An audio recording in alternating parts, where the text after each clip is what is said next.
Hello, hello. We have another new chapter of Boku no Hero Academia. This one has a very strange title, Miss Candid and Miss Shutaway. Is this referring to Toga and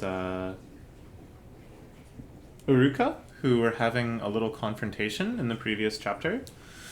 We have a minor flashback to just a little bit ago when the flying heroes were dispatched to go warn the people at the hospital. And Ida comes along with them because he can run super friggin' fast, then he might as well be flying. And mostly, though, he cares about his friends and classmates, who, for all he knows, could be in trouble.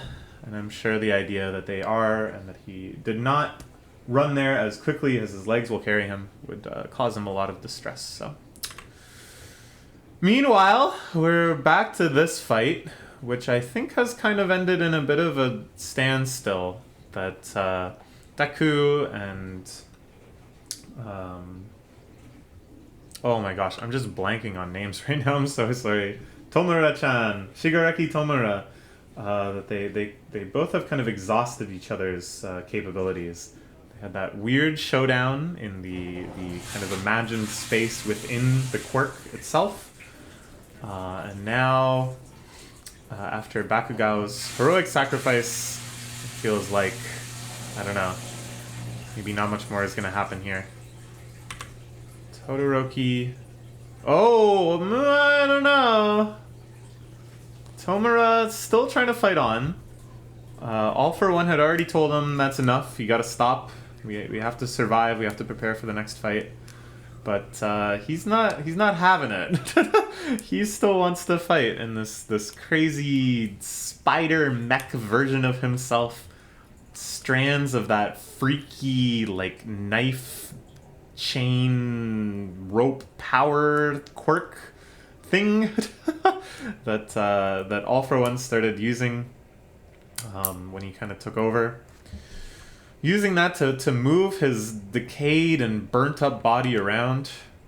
Okay, but arriving at the scene, one of the big three. We haven't seen her fight too much, but just this one attack here seems very, very strong. The entire battlefield being overrun by these swirls.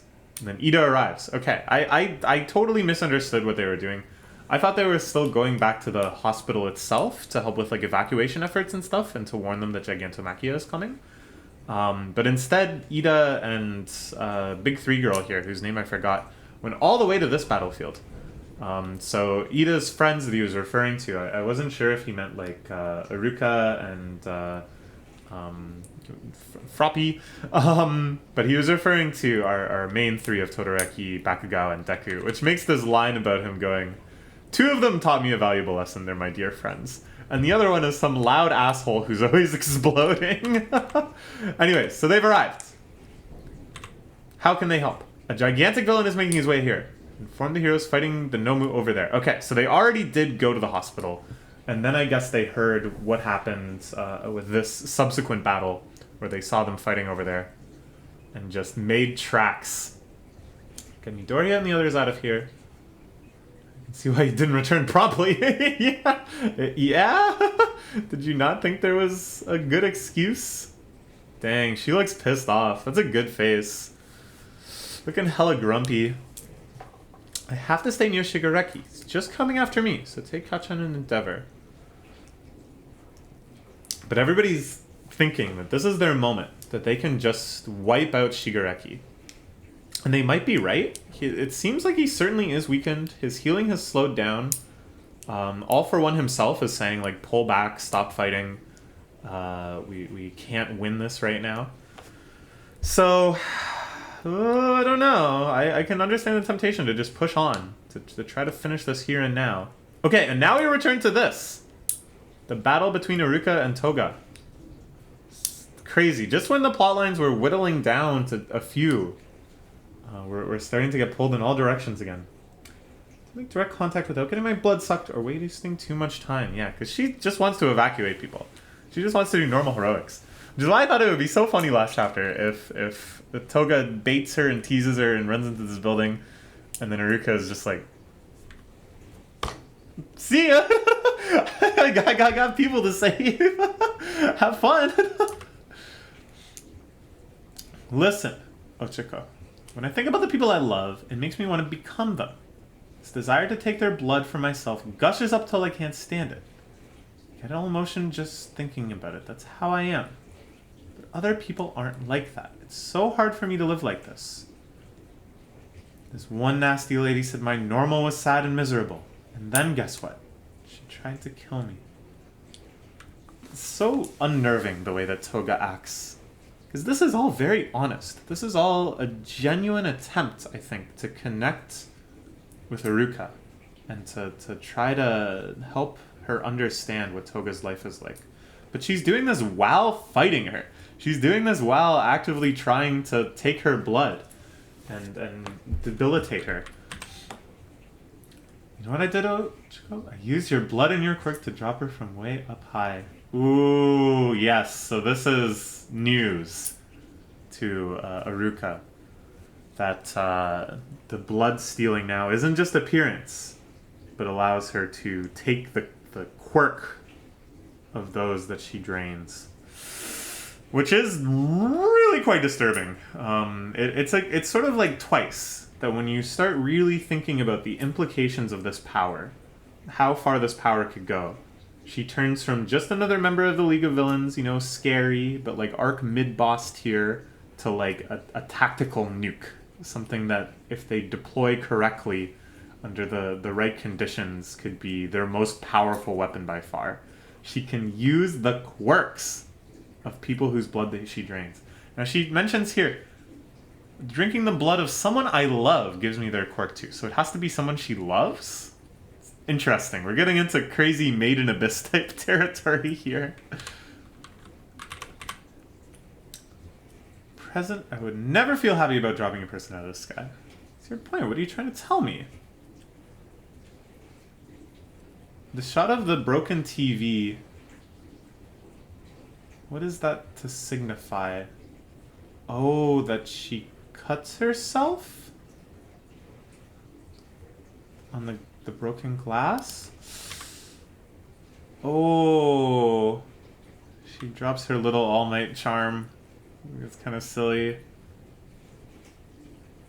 Jim was like a precious big brother to me. Oh, but she had nothing to do with that. She doesn't even know who you're talking about.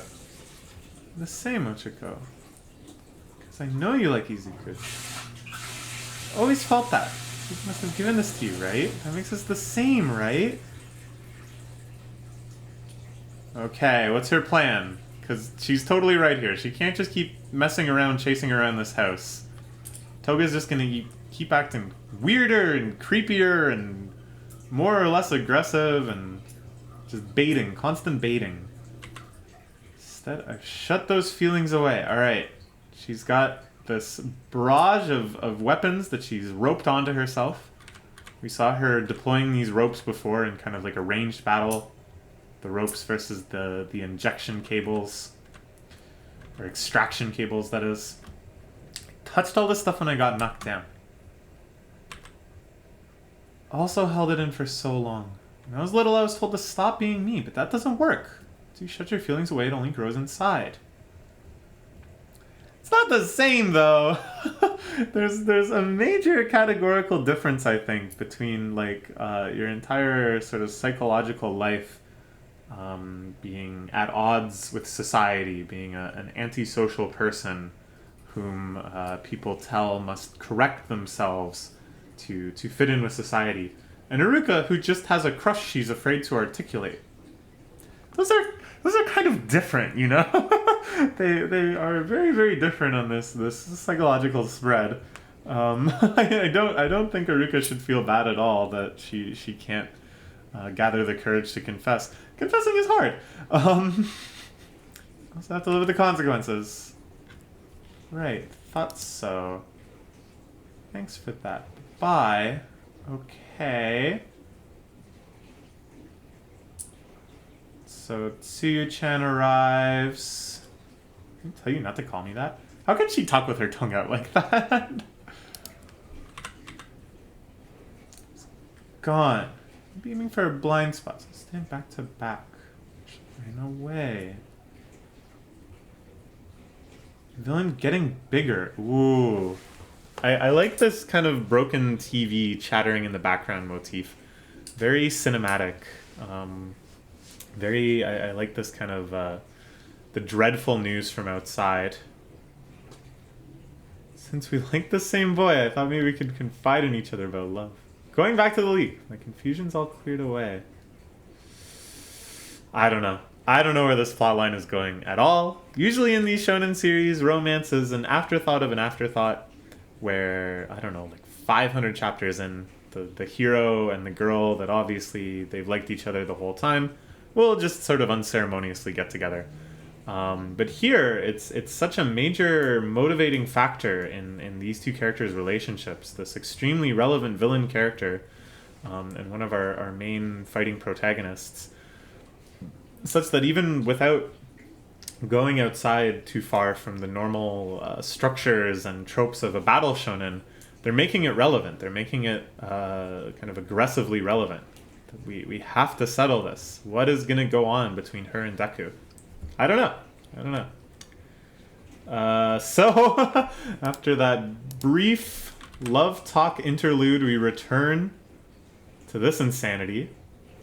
The heroes making their stand against Tomura, but in the background we see now, like a roaring lion, the mountain coming alive, Gigantomachia. Okay, let's see. This is a lot, because of course the villain league members are riding on Gigantomachia's back. Gigantomachia, who the TV was saying is getting bigger and bigger. Not really sure how that works, but I guess we'll find out. These are our big relevant players as this battle enters yet another phase. Endeavor and Deku looking pretty down for the count. Bakugao is so down for the count that he doesn't even appear in the spread. And who knows what the heck sort of shape Tomura is in. But let's look forward to next week's chapter. Things, I don't know, like the focus of this arc is getting so crazy that the stuff with Iruka and Toga is like very nuanced, very interpersonal, very psychological. And then at the same time, it's like, here are many of the most powerful characters in the entire series. They're just gonna beat the crap out of each other. So yeah, firing on all sorts of different cylinders at the same time. Let's see. Where will they go from here? Bye-bye.